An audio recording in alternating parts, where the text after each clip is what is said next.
welcome officially in the chat from the Speed. Hi, I'm Stephen Riley. I'm the director of the Speed Museum, and I am really delighted, especially during the course of this exhibit, to welcome you to our latest Leight lecture series in honor of Adele and Leonard Leight, where we've been bringing in for several years now great leading glass artists. In this case, we get to bring a great leading glass artist who happens to be a friend and neighbor of ours in Louisville, Ché Rhodes. Many of you have heard me say this, but this lecture series has the most wonderful origin story. As Adele and Leonard Leight were compiling their collection and donating it over the years to the Speed, their three children, wanted to honor them in some way. And I can't think of a more fitting way than what Jonathan, Jenna, and Peter did, was to endow this lecture series so that Adele and Leonard's personal passion for this craft, for this art form, but also their deep personal connection with the artists whose work they collected themselves can be honored by artists coming and sharing their vision, because that drove Adele and Leonard so much. I also love everything about this exhibit that Scott and Norwood Viviano have co-curated. And if you haven't come to the Speed to see it, scattered throughout our spaces and galleries with light shining through it in so many ways, letting us see these works in different ways. We've called this exhibit Collecting a Love Story because it's about Adele and Leonard's love for each other, their love for artists and glass art, and their love for the Speed, and also our love for them. I know Scott was excited that Leonard came to visit the exhibit on Saturday.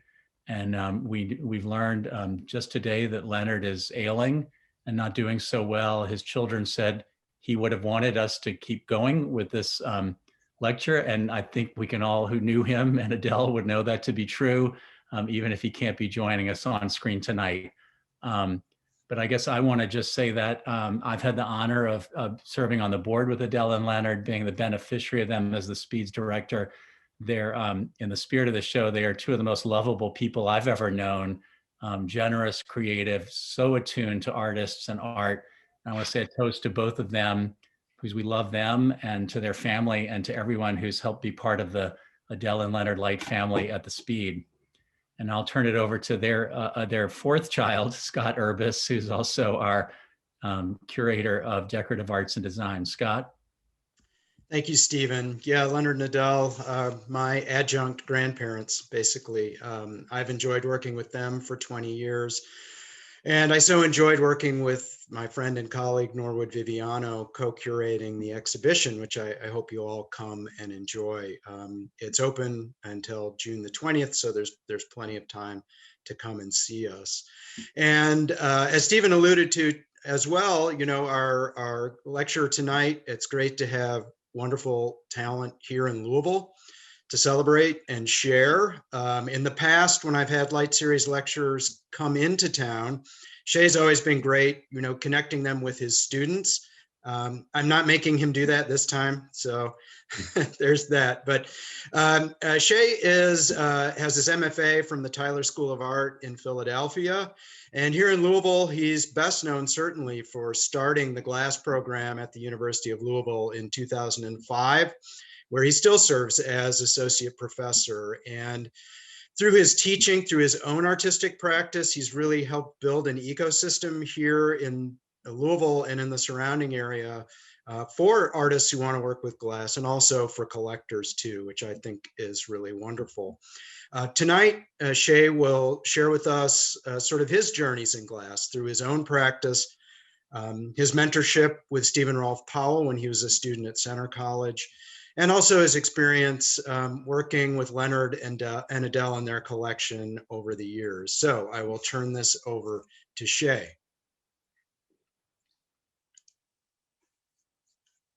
Hello, thanks everybody for coming out. See a few names in the participants that I know, so I'm honored to be able to be here with you all tonight and to share a little bit of hopefully more of my perspective really than my experience, but we shall see. I'll be your unreliable narrator, and I think I'm gonna just kind of go right into talking about my experience. But I think just before that, maybe we can all take a moment and just a few seconds and send Leonard some good energy and some good thoughts to get well and feel better as soon as possible.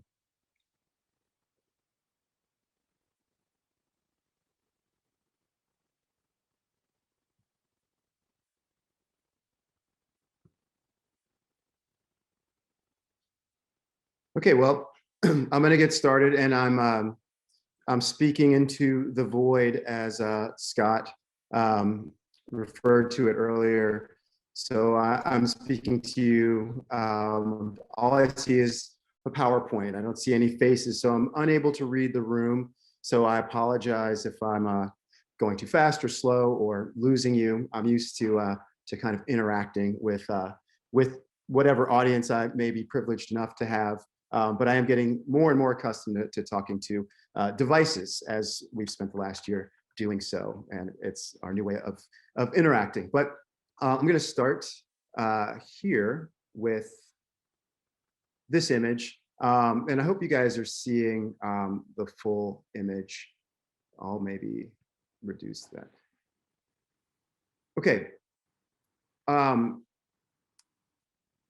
What may or may not have been mentioned in Scott's introduction is that I got my MFA from Tyler School of Art, but I did, for those of you I'm not acquainted with, I did do my undergraduate work at Center College in Danville, Kentucky. And my teacher, educator, mentor, and friend was Stephen Rolfe Powell, who I'm sure most, if not all of you, are acquainted with.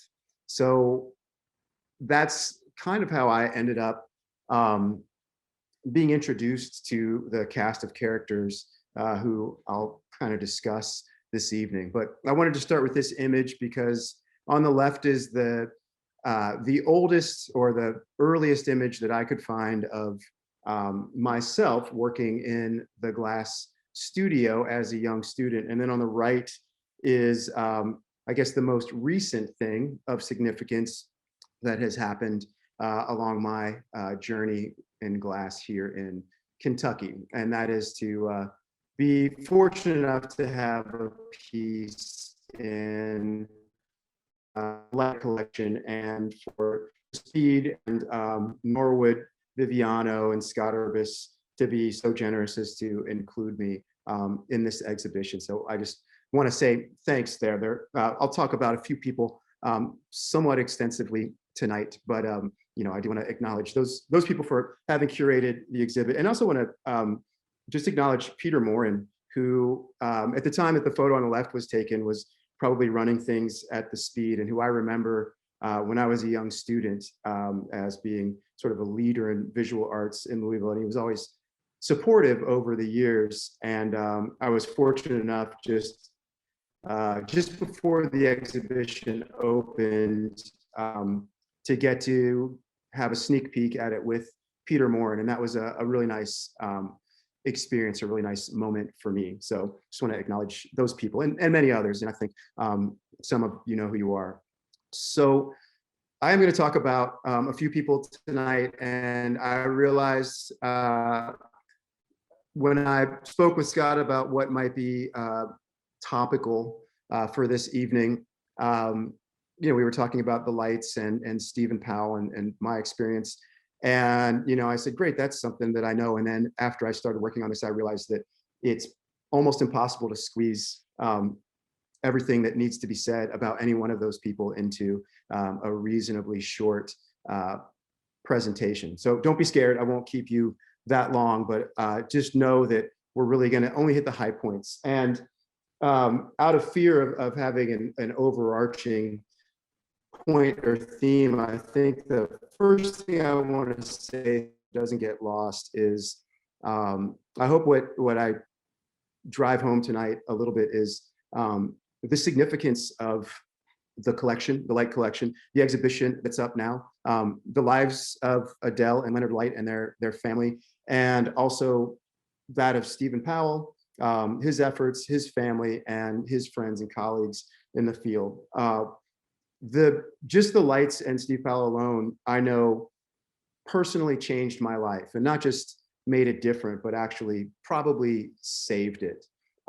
So I just want to make that point that if nothing else, there's at least one person out there, and I believe there are many more, who has been more than profoundly affected by the efforts, the experience, and the lives of the people who are responsible for us being gathered here this evening. Okay, so this is my cast of characters, Leonard and Adele Leight and Stephen Powell, who I assume most of you are familiar with Leonard and Adele Leight. They're really, I think everyone understands who they are, and probably to at least some extent the significance of their collection and their interactions with the glass community and the arts community over the years. But I kind of want to drive it home and say, first and foremost, their collection is one of the best in the country, and really probably one of the best in the world. We've been fortunate because of people like Stephen Powell, Leonard and Adele, and a host of other people, to have all kinds of glass educators, glass artists, and scholars visit Louisville, and all of them have been surprised and impressed by the depth and breadth of the Leight collection. So it's usually one of the first stops whenever possible when people come to visit. And even certain people who are not easily impressed, or who like to be underwhelmed, can't help but give accolades and compliments after having seen that collection. And then Stephen Powell, of course, started the glass program at Center College, and was a mentor and friend to many students and artists in the area and all over the world. And if you're not familiar with him, I feel like I need to, as again, your unreliable narrator, I need to introduce the cast of characters a little bit. So this is Stephen Powell's work, or some of it. A very prolific artist, very energetic, extremely ambitious. But this is a pretty good example of kind of the bookended range of his work. On the left is an example of the teaser series, which was, he was kind of in the middle of that series when I started working for him and studying with him at Center College as a freshman. And it was really, that time, it was just great timing in the glass world. It was sort of the beginning of the peak of the field of contemporary creative glass. And I think Steve Powell was really just hitting his stride when I came on board, which for him it's a really large stride. So when I say hitting his stride, he was already having great success with his work. But you see, on the left that's obviously a blown vessel form, quite large. The patterning that he used in his work was really ambitious in the sense that it was a very old and traditional technique, but he took that technique and pushed it to an extreme that few, if any, had ever kind of pursued before. His background, interestingly enough, was in painting as an artist early on, and then he moved to ceramics because he felt that with ceramics he had kind of a three-dimensional canvas with which to work, and then the element of glaze also added like a level of action into the imagery, not really imagery, but into the surface happening that wasn't quite the same as what you could achieve with most approaches to painting. And then for me, it's interesting to look at the arc of his career. On the right is the Zoomer series. And early on, I understood that Steve was a painter early on, that from his roots, sort of. And when I found that out, I realized that what he was doing in glass as a colorist, and with color being, first and foremost for him, what he was doing with glass was really painting.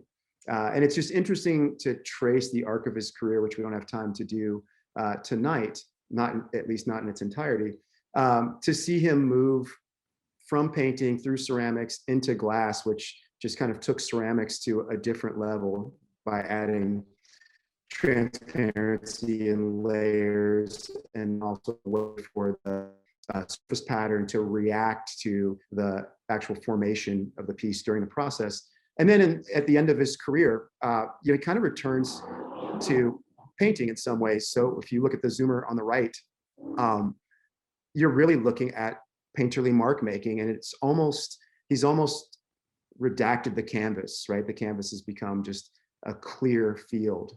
So I just think it's interesting to kind of end up in some ways where you start, but to evidence such a vast evolution. And the pieces on the right, the zoomers, maybe not as many people are familiar with that work, or perhaps you are. But really, when the first time I saw the zoomers in his studio, I'm not easily impressed, but I remember I left and it kind of sunk in. And I remember sending him a message that, that work was in the top 5 or at max 10 best glass pieces I'd ever seen in my life. So, I just want to think a little bit about the collection that the Leights have amassed, and then Stephen Powell's work. And we're really talking about here in the unlikely state of Kentucky, in this location, we're talking about these two sort of convergent paths that are really, by all accounts, at the pinnacle of achievement in the field. Now, the other thing I should say about Stephen Powell, or there are many things I should say, but the other is I often show this image when I talk about him. And I show it because the backstory here, sort of briefly, is that he and his wife had a property in Danville, and they had a pond on this property, which was pretty small, maybe the size of a soccer field. And one day Steve said he was interested in getting a jet ski for the pond. And we all kind of thought he was kidding or had lost his mind, but then he showed up with a jet ski. And, it was actually a lot of fun and it worked. And then, we had some water skis, so we figured, why not? And a lot of evenings and afternoons in the summers were spent just skiing around and wearing out, one leg and one arm by skiing around in a circle in this tiny pond, which is all you could do. But I always thought it was a good kind of allegory for the way that he approached his work, and the way he approached his life, and the things that he taught, I think, all of the people that studied with him and worked for him, which was just not to perceive limits, not only to just disregard, I think, the limits of what might be possible, but just actually to not even really consider them or even be aware of them. And I think that's why he was able to accomplish so much. And I think that spirit is sort of pervasive through the things that he did during his career. And then there's a fourth character in this, if we want to call it a narrative, and that's the gentleman in the center, who's Lino Tagliapietra. And again, not being sure who the audience would be tonight, I felt I just need to give a little bit of backstory on Lino Tagliapietra, who's another person who we could spend hours talking about. But for anyone that's not aware, Lino's the person in the white and sort of tan Charlie Brown-ish shirt there in the middle with Stephen. And that's his work on the right. And by, I think, everyone's measure, Lino Tagliapietra is the greatest artist using hot glass alive, and by most people's measure, probably who has ever lived. So within the glass community and also beyond, in fact, he's got a documentary on Amazon right now, if you're interested. But within the glass community and also beyond, no one is more highly regarded than Lino Tagliapietra. And I think he plays an important role in really validating the status of what has been achieved by people like Stephen Powell and Adele and Leonard Leight, and the kind of mark that has been made and the recognition that you may or may not be aware that Louisville, Kentucky, and Kentucky in general has gained in the field of contemporary art glass. So the people involved here, the Leights, Stephen Powell, they have all these characteristics that are exceptional. Scott Urbis said, as we started, that he was the Leights' honorary grandson. And I have to admit that I was feeling jealous, because one of the things I wanted to mention tonight is I can think of only two families that I've ever admired so much that I kind of want to be a part of that family. One is the Hannums, who you do not know, and the other are the Leights. Every member of the family who I've met has been delightful, and I think of Adele and Leonard as two of the smartest people that I've ever really known.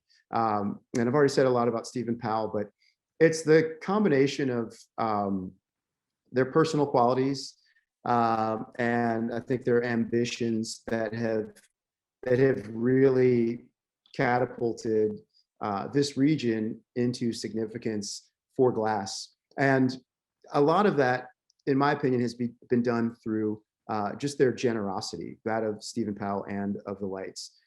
Meaning, the Leights in particular are very interested in this kind of specialized niche of collecting, which is contemporary art glass, and of course other things as well, but they're big in contemporary art glass. And that's great in and of itself, and on its own, it's wonderful. And there are a number of collections around the country that are decent and that are good. But I think one of the things that sets the Leights and Stephen Powell apart is their generosity and willingness to share, not just willingness, but actually their kind of desire and sort of thirst for sharing their passion with other people, particularly young people. So this is Stephen Powell's class at the Leights house sometime, probably about 6 or so years ago. And I looked and looked for days and days and could not find. Somewhere there's a picture very similar to this one from when I was a student at Center College. And it was always a big deal. Pretty much every semester, the Leights would invite us to come down to Louisville and tour their collection. And there was always something new to see and always new perspectives to be had. And I've been fortunate enough through the kind of long and varied trajectory of my career so far to also benefit from that generosity and to be able to take my students to their house on many occasions and tour through the collection. And, I think what we're looking at here is sort of the two sides of what has made this significant. So people like Stephen Powell have given form to glass art in the sense of he's actually making glass art, but also educating people about glass art and kind of giving it a structure and making it exist. But really, the Leights have given it meaning and purpose by actually receiving it and also promoting it and just having a love and a passion for it. So it's really, neither of those two things can thrive without the other, I don't think. Before I moved to Louisville, I taught somewhere where we had a decent glass community, but we didn't have any audience. And I noticed a huge difference between here and that place, just in the sense that there's an audience. And of course, it extends beyond students. We have a number of people who are interested in glass and collecting glass and studying glass in Louisville now. And I think that's owed in large part as a debt of gratitude to the Leights. And then, of course, you're familiar with their house. And this is one of Ted Wathen's spectacular photos from the Lighthouse book.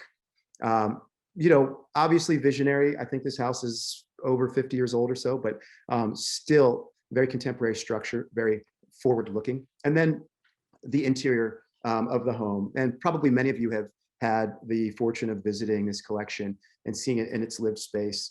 I do want to say that I've really enjoyed seeing the collection in the speed in its current form, because it's kind of the two ends of the spectrum in how we understand and appreciate these objects. There's the lived experience, which I can remember as a student, making things to satisfy maybe a prompt for critique, or as a glass artist, especially just because I loved making things, or perhaps to express some content.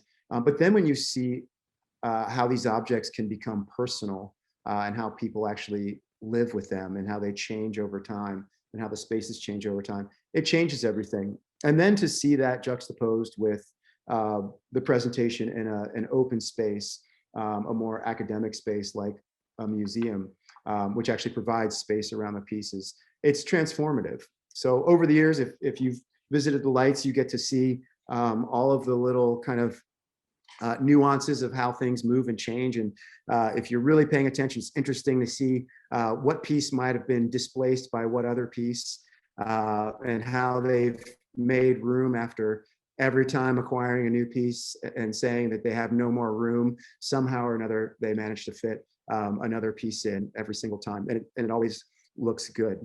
The other thing that needs to be said about the collection, though, is that it really is a taste-making collection. So I know I said this at the opening of the exhibition, but I'm going to keep my academic hat on and really say that the works in the Leight collection are really all signature pieces, and the the scope of the collection, pretty much piece for piece, is a teaching aid for the history of contemporary art glass. Meaning, if you were to put a lecture together about the who's who of contemporary art glass, both historically and up and coming, it would be the Leight collection. And then, as tastemakers, I have to talk a little bit about just a sort of personal response to Adele and Leonard. Again, I said they were, some of the smartest people that I've ever encountered. And I'm typically not one who, or at least I like to think that I don't give a lot of credence to what other people think. But I've actually realized over the years that the Leights are probably one of the few people who I've noticed that I kind of thrive on their approval a little bit, I will admit, and I'll deny having said this if anybody's paying attention or repeats it. But and I'm showing this piece because I think Leonard and Adele both said over time that their favorite piece in the collection changes or has changed. But this has been for a while. This piece by Stanislav Lubinsky and Yaroslava Brichtova has been my favorite piece, I think, in their collection. It's always a toss-up. And I remember at one point Adele saying that at that time it was her favorite piece as well. And I remember feeling this kind of sense of satisfaction that we agreed on that. It was sort of a kind of a validation. And for those of you that know the Leights personally, or knew Adele personally, I think you kind of probably can relate a little bit to what I'm saying. But it also echoes why the collection, one of the reasons why the collection is so strong. They, in my opinion, are very discerning collectors. There have been artists who they've been interested in, but have waited years and years and years before acquiring a piece because they just never found the piece exactly that they wanted. And then when they do find it, they usually go all in. So there are times when I thought they had forgotten about particular artists, and then years later they acquire a piece from that person. And tempted to relay some of my history with Leonard and Adele, and how I kind of first became acquainted with them on a more personal level after moving to Louisville. But for the sake of time, I'll leave that off for now. But yeah, a couple of those stories involve automobiles, strangely enough. And so we can talk about that in a Q&A maybe later on if you want to. But shifting gears a little bit, to Stephen Powell and his wife, Shelley, and their 2 children who lived in Danville. And this is their house. And I did want to mention that there is another glass collection in Louisville, or in Kentucky. There are several, but one in particular that's maybe not quite as well known as the Leights is that of Stephen Powell's. And I should say Stephen and Shelley Powell's, the family's collection. But of course, you know, as the glass person, Steve kind of, I guess, pursued and acquired most of those pieces. But this is their house, and the house itself is kind of like an artwork, or this was their house until fairly recently. And the house itself is kind of an artwork. You can't really see in these images all that well, but throughout the architecture of the house, and of course inside the house, there are all kinds of structural and decorative elements made from glass and done in sort of innovative ways that you know, are very unlikely and unexpected. And then I just wanted to make this comparison as well, which I always thought was kind of interesting. It might be a loose comparison, but you know, there is this sort of visionary approach to you know, the lifestyle, and I see some similarities between these 2 domiciles in terms of their style. And I think it's interesting that they're both houses that contained glass. And then I'm just going to show a few images of some of the objects and environment inside Stephen Powell's house.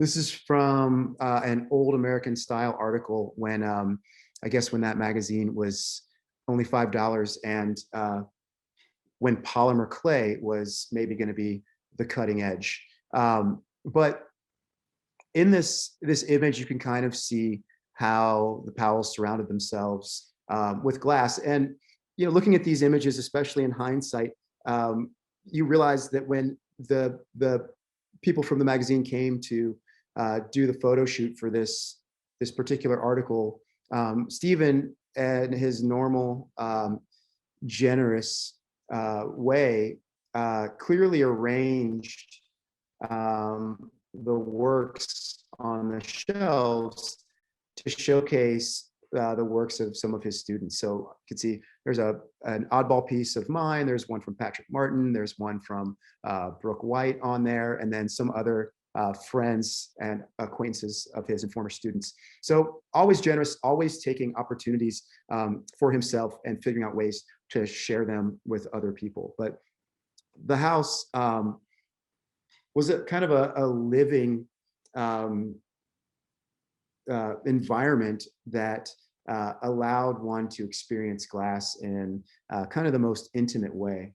And I think that it's really interesting because the objects in the Leight collection are flagship pieces, flagship examples of all these important contemporary glass artists.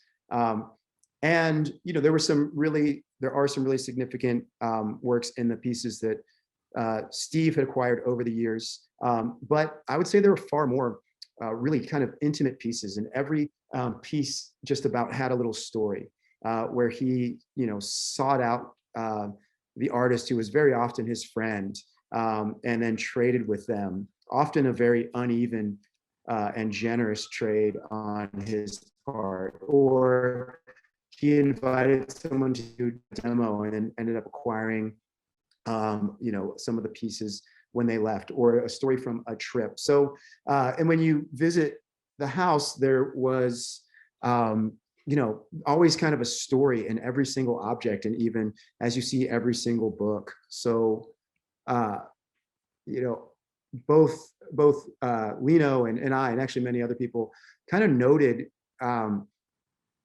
how extensive Steve's library of glass books was.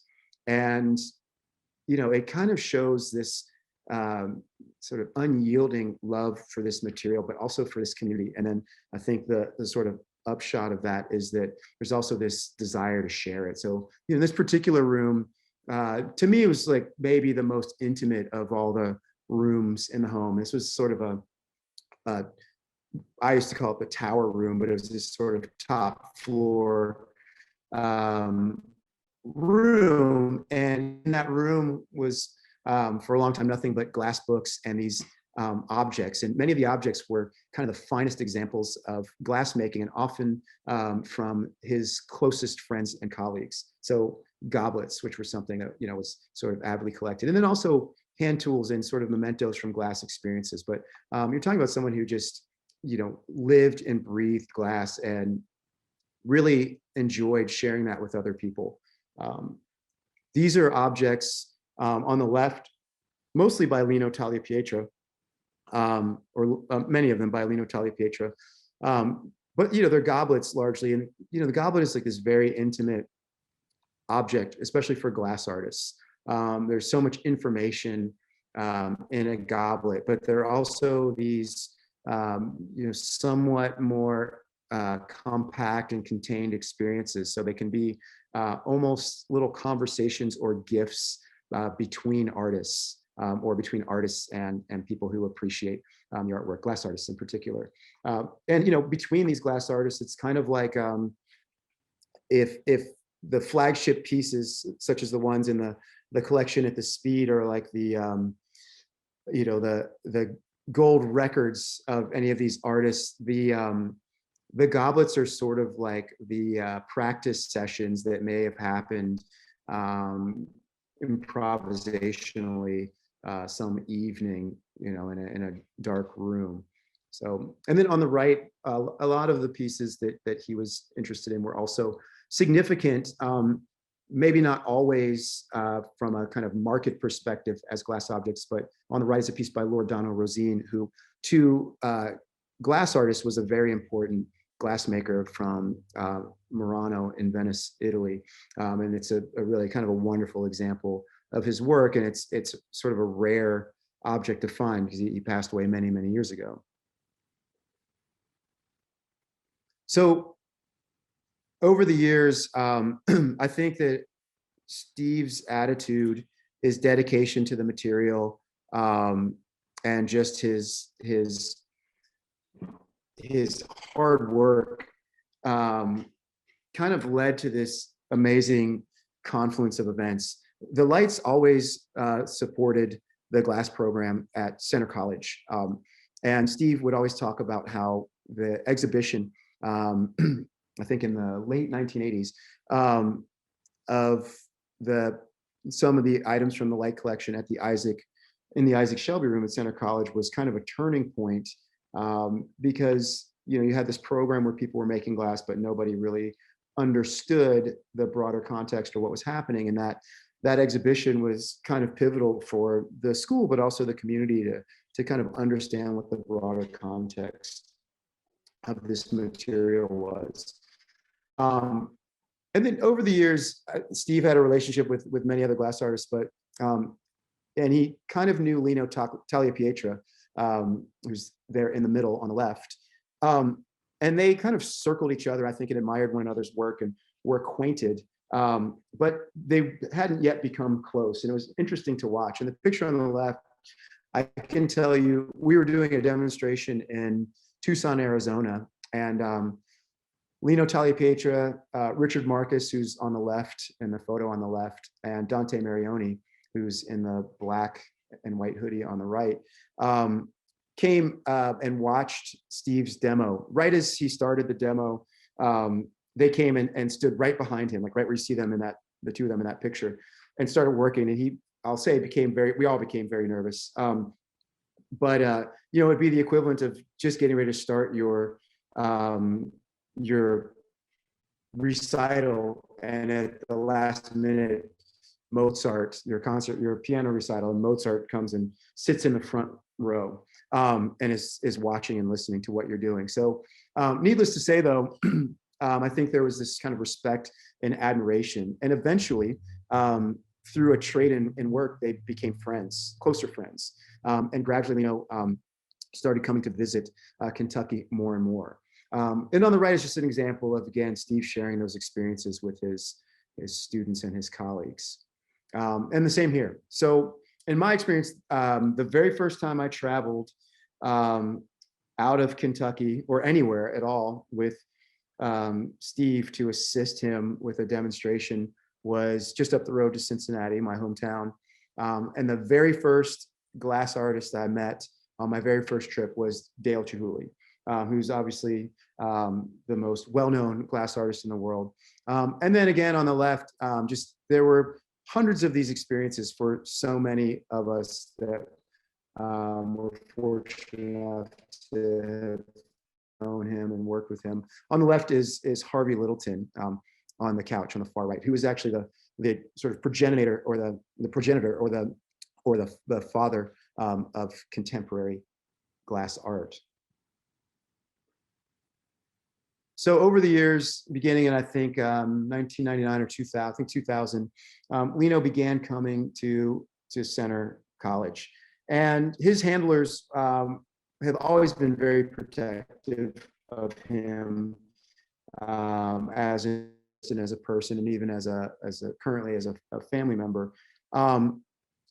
And he became close friends with Steve. I think their love for glass and their really love for one another is what kind of fostered that relationship. But it got to the point where, I think Lino, we were trying to count how many times he's come to Kentucky. It's nearly 20 times over the years, maybe more, sometimes twice a year. And in one particular instance, probably about 10 years ago, he came by himself, which is extremely rare. And Lino has said that, Kentucky, particularly Danville with Stephen, is one of his favorite places to come and work, but also to come and visit. So in this particular instance, Lino coming alone was pretty amazing because he came actually after a conversation with Steve, where Steve was kind of trying to figure out how to approach a new series, some new forms and surface patterns in his work.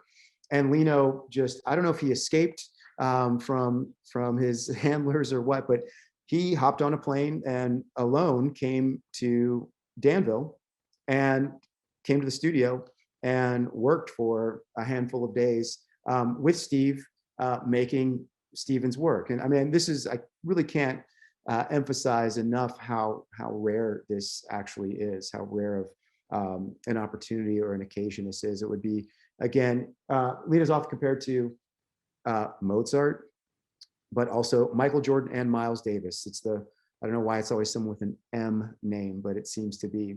So it'd be the equivalent of having one of those people come and just kind of collaborate with you in your studio environment. And now that he's missing as a visual thinker, the picture on the left has a lot of meaning for me, because when it happened, it was probably the greatest moment of my life.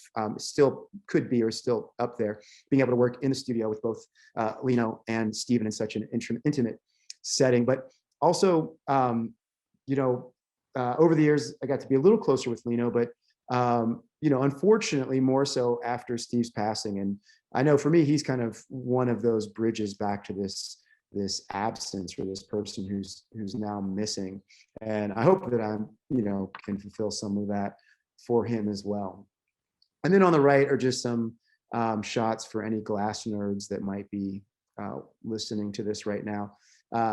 Lino not only came to help make these forms, but he brought this mold that you see on the right, which, as I recall, is called a sucre, which he shipped over from Murano.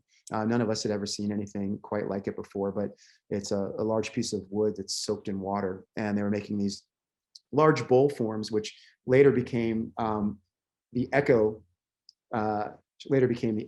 series for Steve. So it was pretty amazing, pretty astounding to have that experience.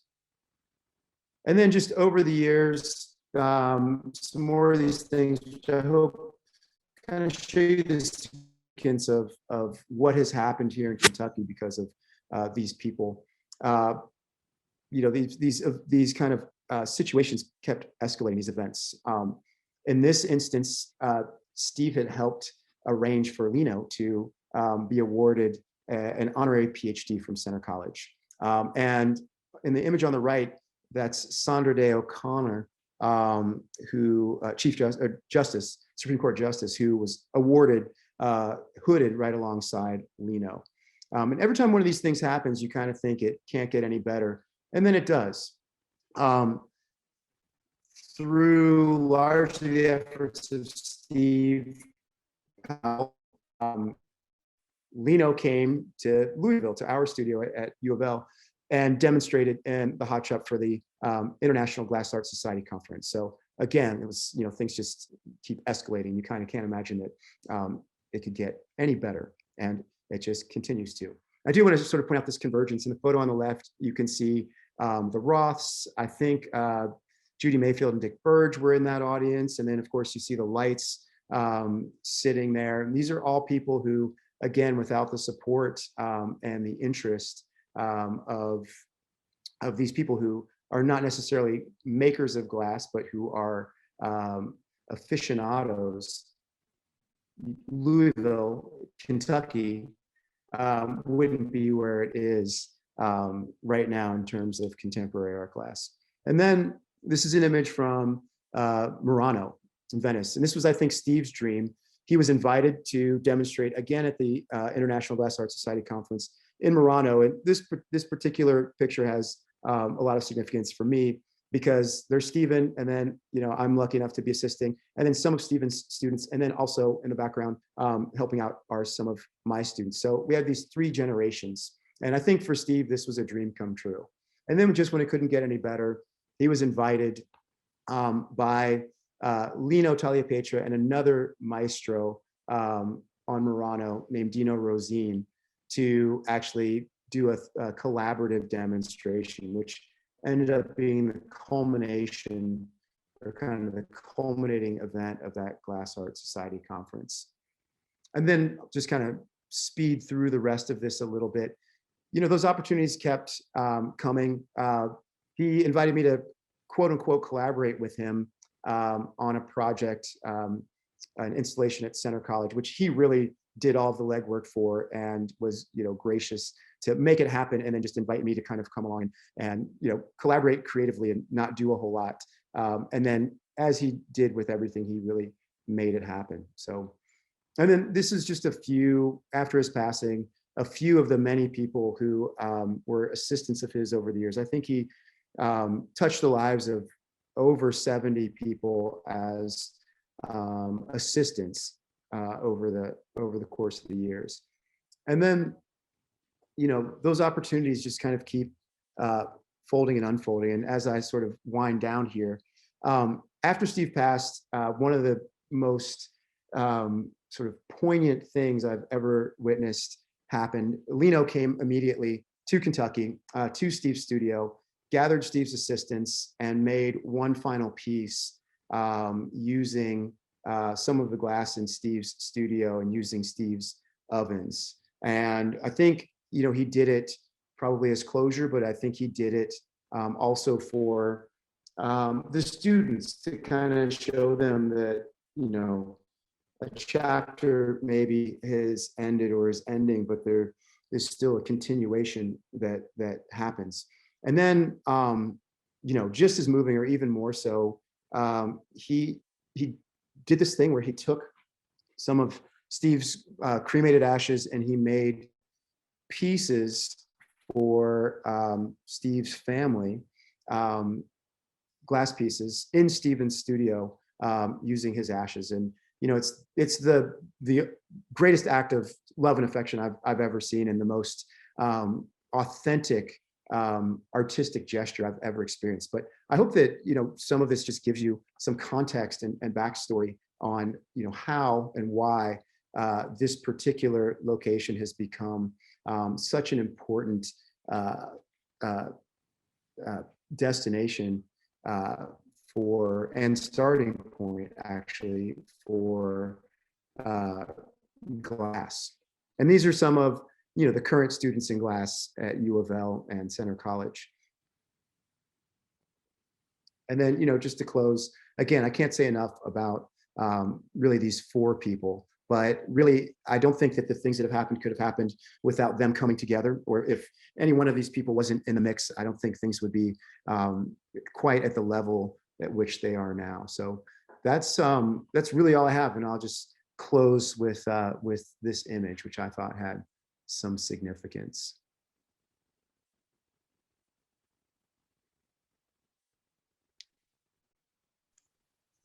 Thank you so much, Ché, and thank you for sharing your journey in glass and how it connected with Leonard Nadell and Steve and Lino too. So we do have a couple of questions in the Q&A. If anyone has others, please add them there. And I will ask these of you, Ché. The first one says that you show great restraint in your own color palette, and the questioner just asked for you to talk a little bit about that choice, or the choice of color or lack of color in your own work. Sure. Yeah. There's a lot to be said, but I always thought it was interesting. Steve was a colorist, and as kind of close as we were, and as well as we got along on everything, and we got along on color, just my sensibility was, more muted. Over time, I realized, where Steve started off as a painter, the short answer is that I think when I started learning glass, I was more interested in form. So more interested in kind of the substance or the object, and less interested in what was on that object, where, as you can see in Steve's work, he kind of removed the object at the end of his career and was really concentrating just on the color. So the form is almost gone. So I think the short answer is that I'm probably more of a form person, whereas Steve is more of a surface and color person. All right, and we have actually a question from Norwood Viviano, my co-curator on the exhibition, just asking if you could talk a little bit about your piece in the exhibition, the backstory behind it. Sure. Again, the short answer is when my mother passed away, well, 10 years later, she had wanted her ashes to be spread in Charleston, in the harbor. And so it took us 10 years to get around to it. But, I had made urns for all of my family members who had passed away and were cremated. And we did this sort of kind of burial at sea. And it was just, a poignant moment, obviously, but also, just makes you think about just kind of life and death, and, the terrestrial existence and the kind of marine existence, and this sort of split between them, and that kind of analogy between those two things, and life and death. And then also how there's this sort of loss. There's not a marker or a grave, or some place where you can go visit and have like a tangible point of commune with this. And I've always been interested in the ocean, the sea, so I started making buoys as these kind of markers, but also as kind of narrative analogies to a life cycle, or a point of entry into the unknown, often meaning death. Okay, well, we have just a couple more questions. One that maybe both of us can talk about, sort of the criteria that led Leonard Nadell to make selections. I know I was involved in the middle of the debate sometime, and I know you were too on occasion. Leonard Nadell would ask advice, but always it came down to the two of them and sort of their collective thinking about what to add to the collection. And I don't know, they both had to agree on it, but as the years went by, there were instances, at least with me personally, where they would add something to the collection that they both liked, but were also adding it because they realized it had significance within the collection as part of this larger story that they were trying to tell. But what were your experiences, Ché? Well, I mean, your experiences are far more extensive than mine. But the two that always stand out to me are, occasionally they would ask me, what artists do you think we should look at that we might not be aware of? Not because they were, trying to add a notch to the collection, but they just were interested in new things the way that anyone who's interested in something seeks out new things. And I would give suggestions sometimes, and I kind of alluded to it before, but they would look and they would sometimes say, we didn't really see anything we were too wild about. There was that approval that didn't come. And then, like I said, years later, they would come around and, say, we found, a piece by this artist that we really like, who we've been talking about years before. Or the other instance that comes to mind is I can think of one particular artist whose work I always thought was a little bit repetitive. From piece to piece, there was not a lot of variation, which is neither a good or bad thing necessarily. But they were interested in this person's work, but just couldn't find the right piece. And I remember being amused when they found the piece that they were really excited about. And to me, even as a glass maker, I was like, it looks a lot like the other ones to me, but they really, they had an ability to look very closely and to see very fine distinctions and understand how they were going to live with something over time. Yeah. And then the last question, this is probably a good one. When did you know that you wanted to make working with glass as an artist your career? I'm not sure when I'll figure that out. But I did not seek out center. I can see the question. I didn't seek out center. That's a whole other long story. I kind of just ended up at center. But I was very, very vaguely familiar with Steve's work just because someone had shown me an image months before I went to center when I didn't even know Center College existed. But I think I knew I wanted to, I don't know if make a career is the word, but when I was, first starting off, I remember saying, I'm going to do this until I don't want to do it anymore, which I don't anticipate happening anytime soon. And I remember thinking, I'll work at, a fast food restaurant if I have to support, my glass habit. So I think it just, it just evolved really. It wasn't, there wasn't like a decision made. You kind of, many glass artists, especially hot glass artists, just actually enter through the process. And I think that's one of the things that's so important about the Leight collection. Almost all of my students entered their awareness of glass through the process and not really through objects or installations or, content or experience. And then, it's kind of understanding it's not really a sport or a show, or at least not alone. It's actually, there's this end product or result that is important. So, yeah, I think I entered through the process like so many people do, but, again, this being here really, and these people that we discussed tonight really helped me understand the significance of that. All right. Well, thank you so much, Ché. And I join everyone, Stephen, Ché, all of us tonight, just to, again, send our positive thoughts Leonard's way and with his family and hope he's doing better.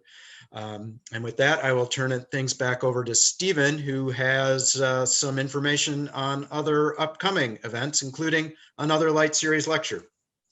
Thank you, Scott. That's right. We're using the exciting months of collecting a love story to pack in 2 Light lectures. And so on May 11th, please join us again when Beth Littman is going to give a second Adele and Leonard Leight lecture this year. Beth Littman has an extraordinary multi-piece work, still life made of glass that's currently on view in our sculpture court as part of the exhibit. And I'm really excited to hear her speak.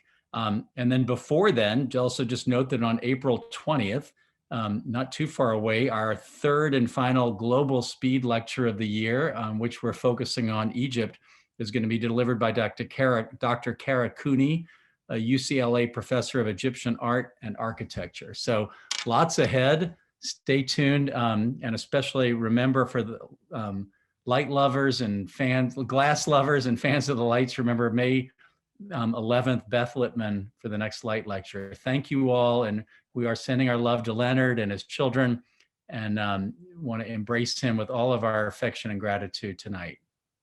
Thank you, Ché. Thank you, Scott. And thanks everyone for joining us. Good night.